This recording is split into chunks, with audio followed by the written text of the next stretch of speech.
Encore aujourd'hui, la nature du langage est inconnue.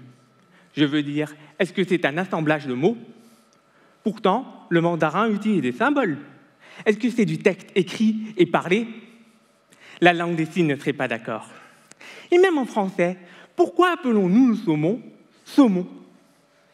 Il n'y a aucun rapport entre S-A-U-M-O-N et ce poisson à la chair rose orangée. Maintenant, réfléchissons. Si nous ne savons rien sur le langage, comment cela se fait que ChatGPT puisse discuter avec nous? Oui, je parle bien de cette intelligence artificielle qui parle mieux français que moi, malgré mes longues années d'études. Vous allez me dire, ce modèle a appris la recette mathématique qui représente le langage. Eh bien non, ChatGPT est un perroquet. Il ne fait que répéter des mots qu'il a déjà vus. Et pire encore, il ne comprend pas des mots, mais des chiffres. Une symphonie de 0 et de 1 interprétée comme un langage par des algorithmes froids et imperturbables.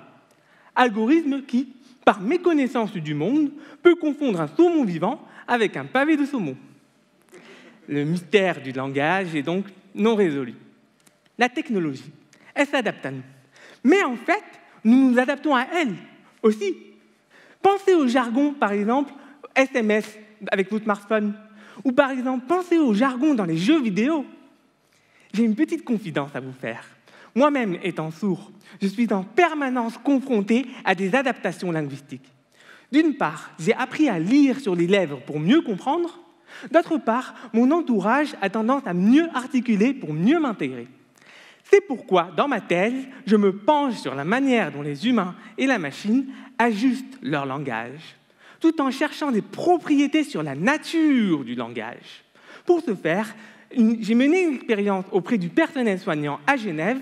Tous les jours, ils sont confrontés à une machine qui connaît plus de 20 000 maladies. Pour trouver la bonne maladie le plus rapidement possible, ils apprennent à écrire court, mais aussi clair, le plus clair possible.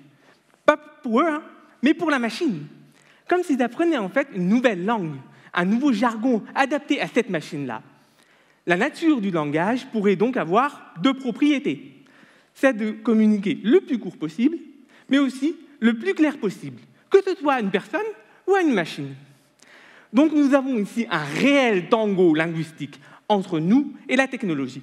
Ma mission consiste à décortiquer cette danse des interactions linguistiques et à observer comment elle évolue.